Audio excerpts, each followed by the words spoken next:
Today we're starting a new topic called set theory. So what's a set? A set's basically just a collection of objects.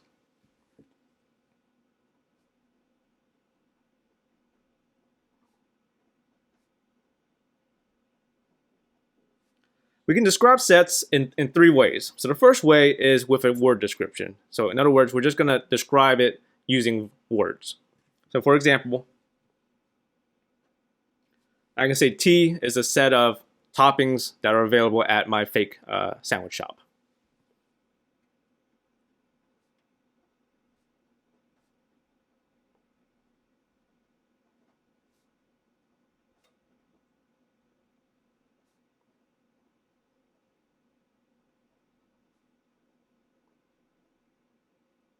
So if you're familiar with my fake restaurant, you know exactly what toppings I'm talking about. Another way to describe that same set is instead of describing it with words, we can just list out the objects in that set.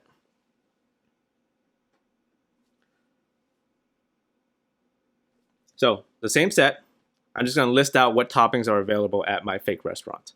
So in my fake restaurant, you can put lettuce, tomatoes, onions, pickles, and mayo on your sandwich. Okay, these are curly brackets. They stand for that this is a set. Okay, so this is called roster notation. It just means that we're going to list out all the objects in the set. So one thing to note about this list, the order doesn't matter and repetition does not matter.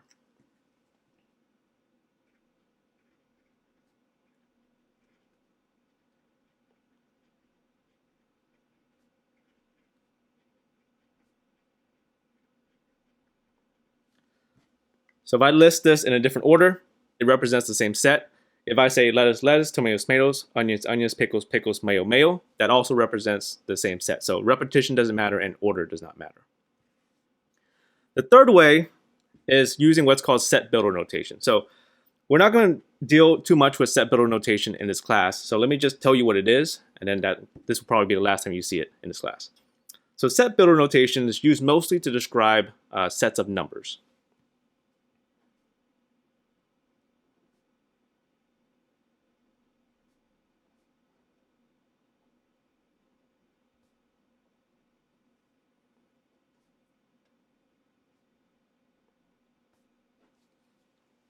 And let me show you what this looks like. So S, which is a set, S is going to be the set of x's such that x is odd and x is less than or equal to 10. So this is kind of like a word description, except it's more shorthand and it uses more math symbols.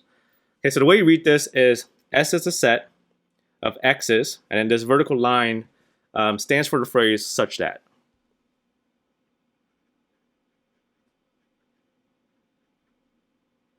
So this is a set of x's such that x is odd and x is less than or equal to 10.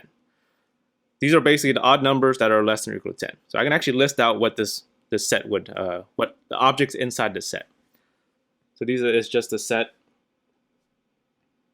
What are the numbers? What are the odd numbers less than or equal to 10? This would be 1, 3, 5, 7, and 9.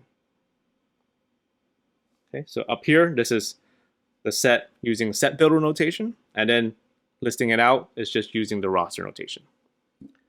Once again, we're not going to be using set builder notation very much in this class, so don't worry too much about it.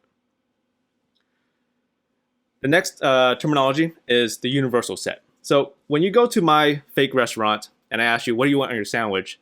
And you say everything, right? That's what a universal set is. A universal set is basically the set of everything.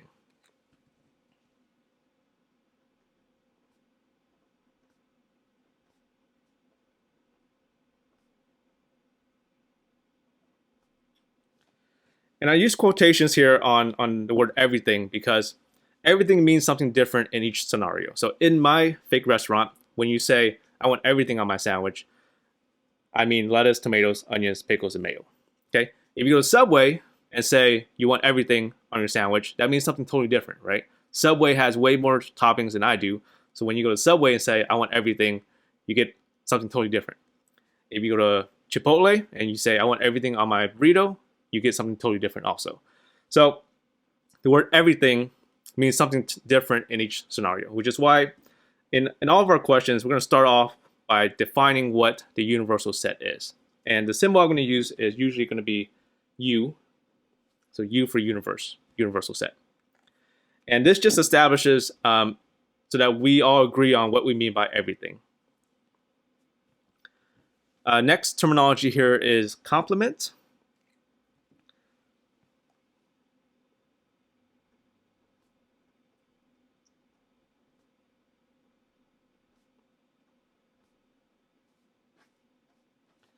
Okay, so the complement of a set B is basically the set of everything that's not in B.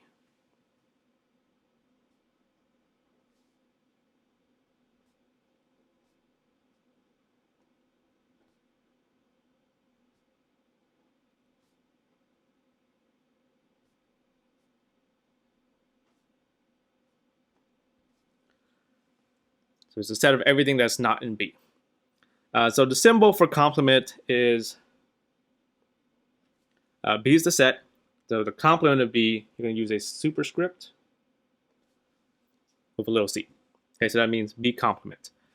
So to use our example here, so when you go to my fake restaurant and I ask you, what do you want on your sandwich, right? You could say something like everything except onions and pickles. Okay, so what you're telling me is you want the complement of onions and pickles. So you want everything that is not onions and pickles, which means lettuce, tomatoes, and mayo.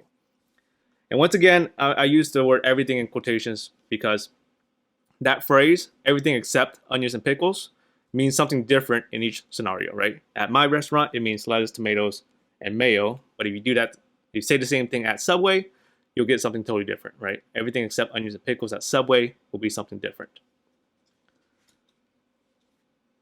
The next term is subset.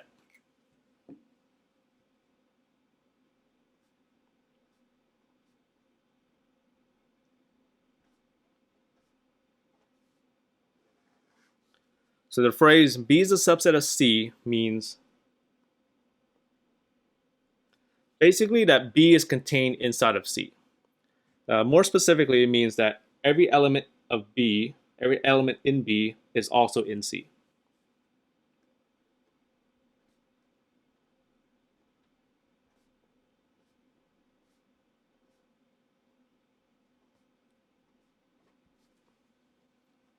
The symbol for this is going to be B and then that symbol.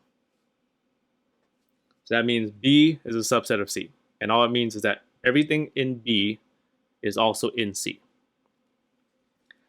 And then the last piece of terminology I want to introduce is the empty set. So the empty set is what it sounds like. It's a set that has nothing in it.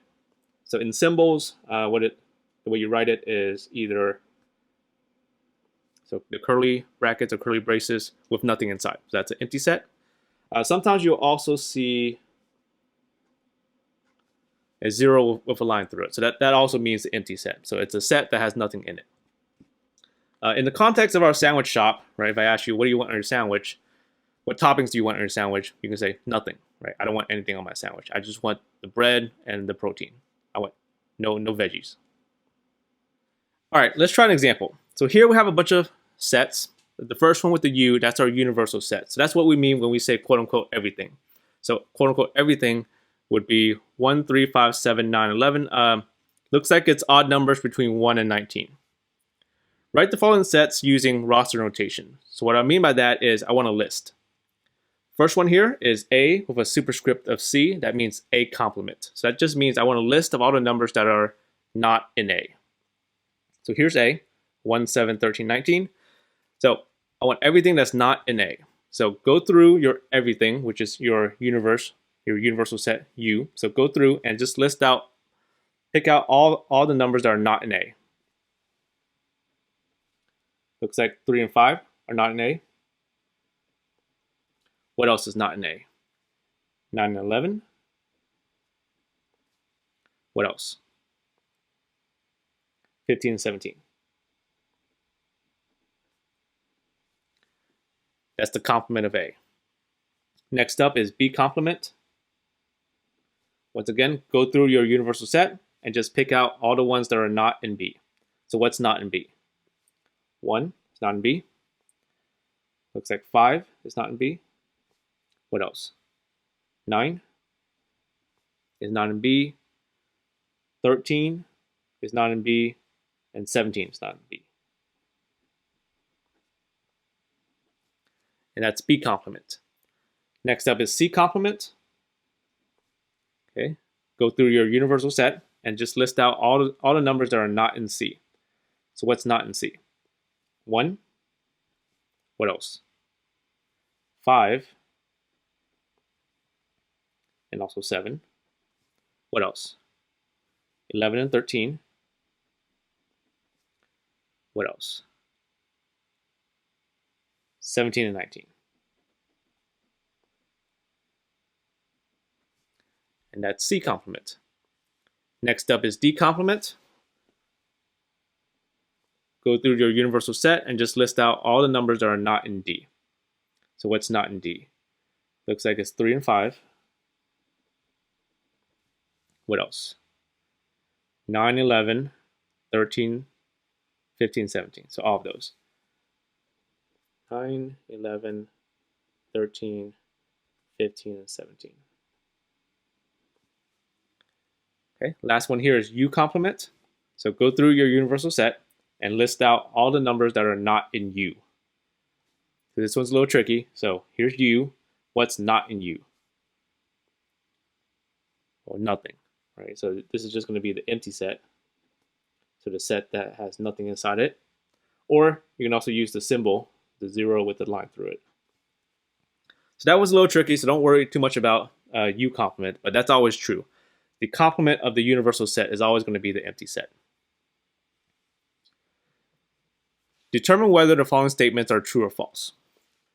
So this symbol in the middle here represents subsets. So this is asking, is everything in the left set also in the right set? Okay, so this is talking about C and B. So let's go and look for C and B. Here's C, here's B. So this is asking, is everything in C also in B? Okay, so it's everything on the left with C also in B. So start with the set on the left and just go through and check. So 3 is 3 in B. Yes. Is 9 in B? No, 9 is not in B. So this will be a false.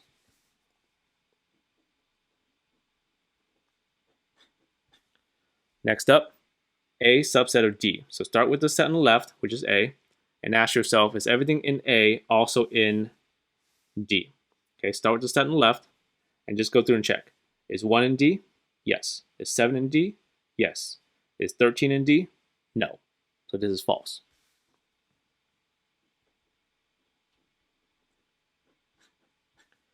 What about the other way around? Is D a subset of A? So start with the set on the left, which is D, and we're asking, is D a subset of A? So start with the set on the left and just go through and check. Is 1 in A? Yes. Is 7 in A? Yes. Is 19 in A? Yes. So this will be true.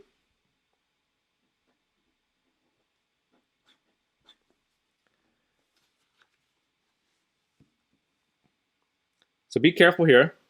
So this is not regular A, this is A complement and D complement. So A complement and D complement. So look for where A complement and D complement are.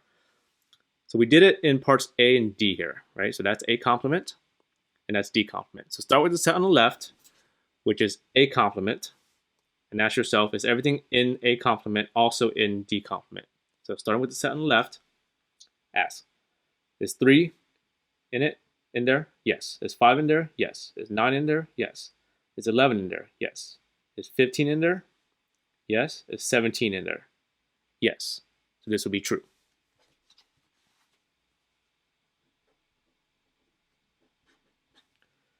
Next up is regular D and B complement. So be careful. Regular D is here. B complement is right here. So start with the set on the left and check. Is 1 in B complement? Yes. Is 7 in there? No. So this will be a false.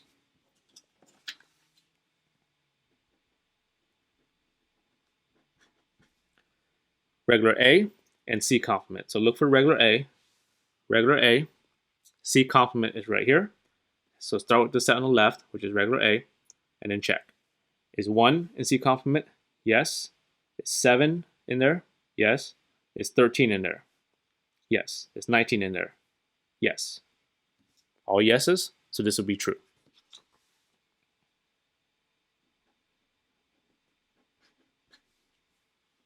Example 2. Consider the following Venn diagram. So Venn diagram is just this picture here. We have regions 1, 2, 3, 4, and 5. Based on the way the regions are labeled, which regions would represent the following sets? First one is U. U is the big rectangle, so it's asking what regions are inside of U. So list the regions that are inside of the big rectangle. Well, it's all of them, right? So 1, 2, 3, 4, and 5 are all inside of the big rectangle U. So U would be 1, 2, 3, 4, 5. Next up is A. So A is represented by the circle here. So what regions are inside of this circle? Looks like it's 2 and 3.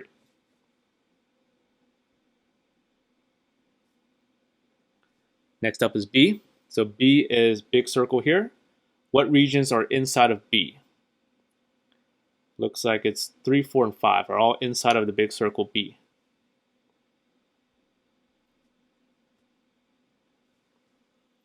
Next up is C. C is the small circle here. What regions are inside of C? Looks like it's only 5.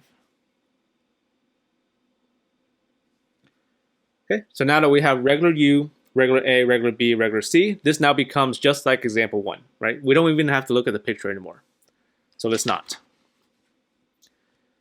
Second row here are all complements, right? So let's actually skip over E because that's a tricky one. So I'll come back to E.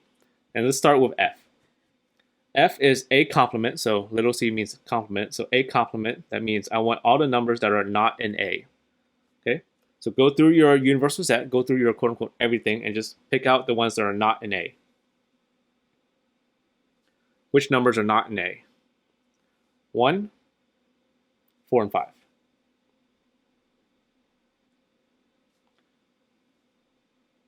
Next up is B complement. So go through your universal set and pick out the numbers that are not in B. So what's not in B? 1 and 2.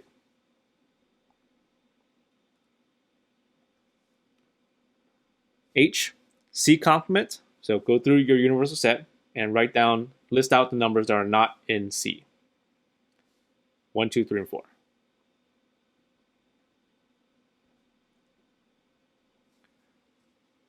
And now let's go back to part E. So E is U complement. So that means go through your everything, your universal set, and list out the ones that are not in U. So what's not in U? Well, nothing. Nothing is not in U. So this is going to be the empty set. Whoops. So a set that has nothing in it, or you can also use the symbol for empty set. So that's a tricky one. Don't worry about that one too much, but that's always true. The complement of the universal set is always going to be the empty set. Next up, determine whether the following statements are true or false. So now we're talking about subsets, right? B complement, where's B complement? Right here.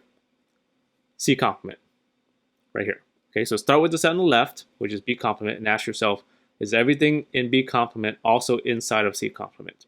So starting with the set on the left, is 1 in C complement? Yes. Is 2 in C complement? Yes. This would be true. Next up, regular B and C complement. So where's regular B? Regular B is here. C complement is here. So start with the set on the left, which is B, and then go through and check. Is 3 in C complement? Yes. Is 4 in C complement? Yes. Is 5 in there? No. This is false. B complement and A complement. So B complement's here. A complement is here. Okay, so start with the set on the left, which is B complement, and then check. We're talking about this set and this set. Okay, so 1, is 1 in there? Yes. Is 2 in there? No. This is a false. Example 3. Consider set T, which is lettuce, tomatoes, pickles, and onions. So these are the toppings at my fake sandwich shop. What are all the subsets of this set? So what are all the sub-collections that you can make from this set? So think of this as what are all the possible answers that a customer can say to the question, what do you want on your sandwich? So let's try to be organized here. And let's organize it by the number of toppings that they can choose, right? So obviously they can always say, I want nothing on it, right? So I want nothing, which is a 0 number of toppings. And the set that represents that is the empty set, right? So they would just want it plain and they want no toppings. They can also pick 1 topping. So what are all the possible ways they can pick 1 topping? Well, they can just say, I just want lettuce. So that's the set just containing lettuce. What else? What are other ways they can just pick 1 topping? They can just say, I just want tomatoes. What else? They can say they just want pickles. And they can say they just want onions. So that's an O, right? That's O for onions. I think that's all possible ways that they can just pick 1 topping. So what are all the 2 toppings options? So this one's a little bit more tricky. So what are all the possible ways they can pick 2 toppings? They can go lettuce, tomatoes. What else? They can go lettuce, pickles. What else? Lettuce, onions. And the order here doesn't matter, right? So lettuce and tomatoes is the same thing as tomatoes and lettuce, right? So as far as toppings on the sandwich, it doesn't matter what you put on first. So I have lettuce, tomatoes, lettuce, pickles, lettuce, onions. Are there any more? Are there other 2 topping combinations that they can pick? Yes, they can go tomatoes, pickles. What else? They can go tomatoes, onions. Is there any more? Pickles, onions. Is there anything else? I don't think so. I think that's it. Okay, so let's move on. So what are all the 3 topping combinations they can pick?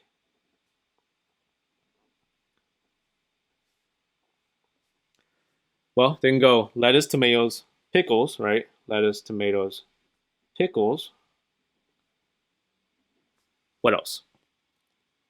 So one way to think about the 3 is that which topping can you leave out, right? So that first one, lettuce, tomatoes, pickles, I'm leaving out onions.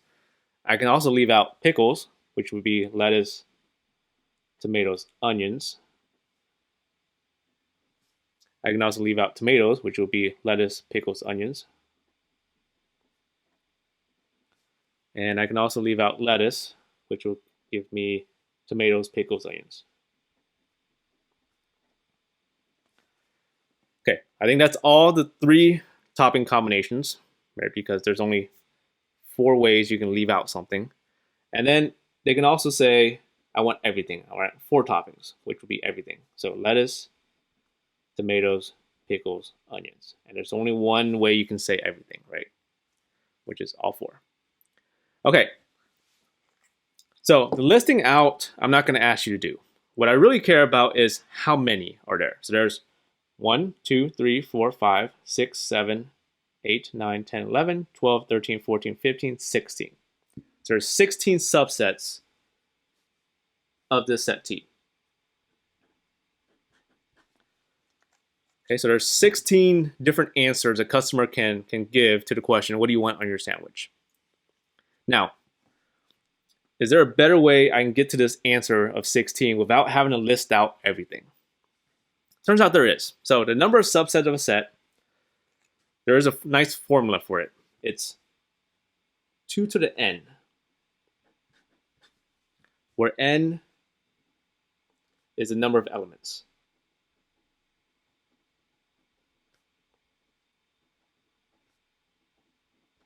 number of elements in the set. So basically the number of things in your original set. So here there's 1, 2, 3, 4, right? So we could have gotten 16 by doing 2 to the power of 4. Okay, 2 to the power of 4 doesn't mean 2 times 4. It means 2 times 2 times 2 times 2 4 times. So it means 2 times 2 times 2 times 2 4 times. So if you do it, 2 times 2 times 2 times 2 is 16. All right.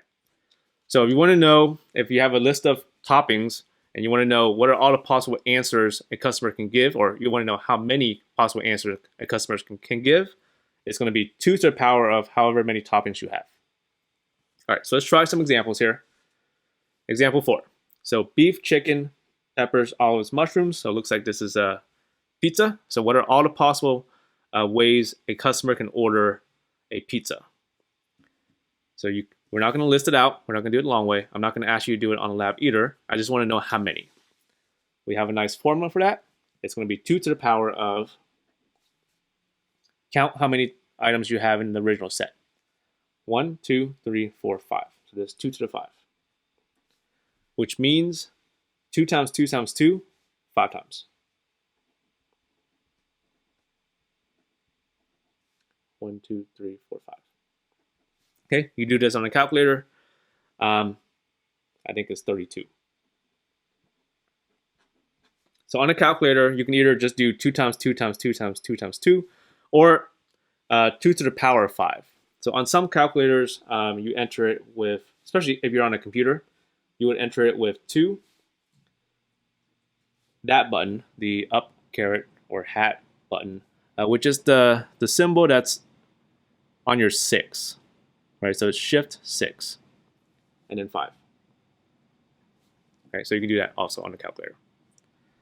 Part B: almonds, Oreos, bananas, blueberries, sprinkles, fudge, M&Ms. Looks like this. These are the toppings you can put on yogurt or ice cream, right? Okay, so how many possible combinations can they put on a ice cream or a yogurt? 2 to the power of, count. That's 1, 2, 3, 4, 5, 6, 7. 2 to the power 7. Okay, which just means 2 times 2 times 2, 7 times.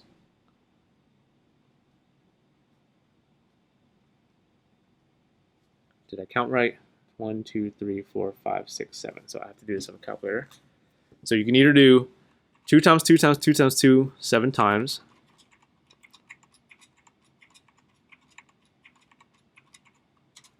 Which is 128. Or you can just type in 2 to the power of 7. And once again, that symbol should be on the 6. So Shift 6. Let me try it on my calculator. So 2 to the power of 7. Okay. Also 128. All right, that's it. Have a great day, and I'll see you in the next video.